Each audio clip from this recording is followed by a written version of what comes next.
guys, welcome back to my YouTube channel, Sophie Says. Today I'm going to be talking about heat and chemical damage and how to fix it. Thanks for watching. So if you're someone that uses like a lot of heat in their hair, maybe you've recently bleached it and you've noticed that it's gotten really dry, and maybe you've experienced breakage, which is where little pieces of your hair fall off from the ends, and maybe even you're losing your curls, which is, you might start realizing that your hair is slowly turning straighter from the bottom up. So these are all really good signs that you might have heat damage. So the best way that you can conquer heat damage is one, just stop using the heat completely.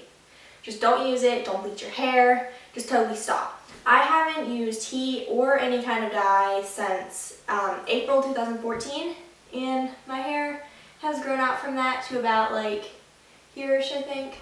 And this hair is literally the most healthy hair I've ever had. It's really great, and plus I can see my natural color, which is cool. So yeah, just totally stop using heat, don't use heat, don't bleach your hair, don't do anything like that. So another way to get your hair more healthy is to be really, really, really gentle with it.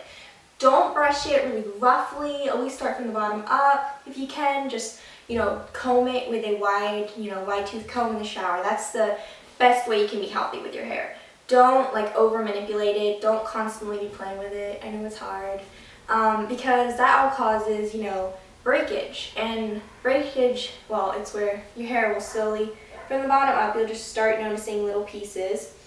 When my hair was really unhealthy, I could literally see it all over my shirts, just little pieces of hair. And if your hair is doing that, please stop straightening it and stuff, because it's not good. So yeah, just be really gentle with it and don't touch it too much. Another way to protect it is by using protective styles. So protective styles can be, they can be anything from box braids to just a simple bun.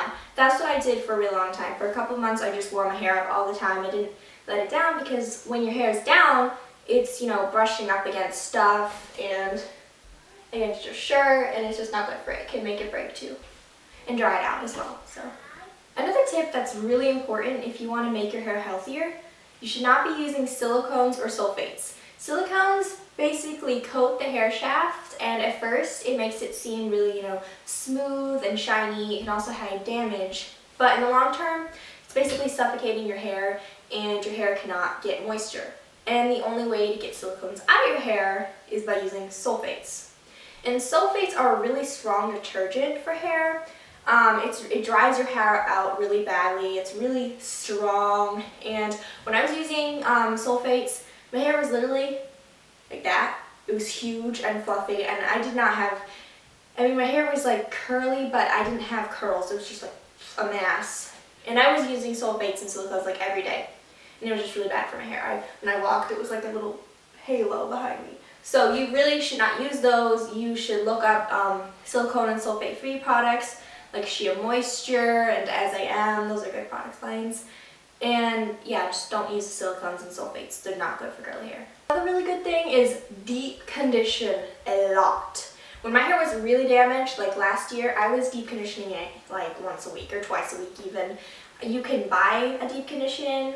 I used to use Shea Moisture deep condition, or you can make your own, which is really simple. You can just use some coconut oil and some eggs and yogurt and honey. Honey's really good for hair. And just put a little conditioner and just mix it all up and just put it on your hair, and that is the best you can do for your hair. Just deep condition it a lot, and you'll probably start to see improvements. And another thing, make sure you're trimming your hair. When I had really damaged hair, I was trimming it once a month. Now if you have, good healthy hair, don't do that, because your hair is healthy. You don't need to trim it that much. You're just trimming off, hair that you could be keeping to grow. But if your hair, is falling apart at the ends, you're gonna want to be trimming it.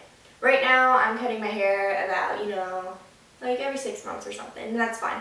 And when my hair was even healthier, I could go a year, but I wouldn't go past a year. But anyway, so, get regular trims. But if you start to see that your hair is improving, you don't need to trim it that much, okay? Okay. And if your hair is really damaged and, not good, I would recommend a protein treatment, because that can go into your hair strands and literally try and patch it up for you slowly. Now, if you're protein sensitive, don't do this too much, because it cannot be good for your hair. If you do a protein treatment and your hair comes out feeling worse than it did going in, crunchy and hard, that means you're protein sensitive, so don't overdo that or even use it at all. Another really easy thing that you can do is a coconut oil treatment. I just warm the coconut oil in my hands, rub it together a little bit so it's warm, and then just go like this with the coconut oil. And also you can give yourself a hair massage. You just bend over and put your hands under with the coconut oil on your hands. That's really good for like hair growth and stuff, and good for the follicles. And then, yeah, you rinse that out a couple hours later and your hair should feel a lot softer and it should be curlier too. So, yeah. So basically, if you're trying to save your hair, deep condition it, get regular trims, don't use heat, don't dye it, that'll just make it way worse. And, you know, be really gentle with it, treat it as if it were silk, just be very careful with it. And you can try sleeping on like a satin or silk pillowcase. I do that and it's really good for your hair. So yeah, thanks so much for watching. I hope you guys enjoyed my second video. Please like and subscribe if you enjoyed it. Thank you.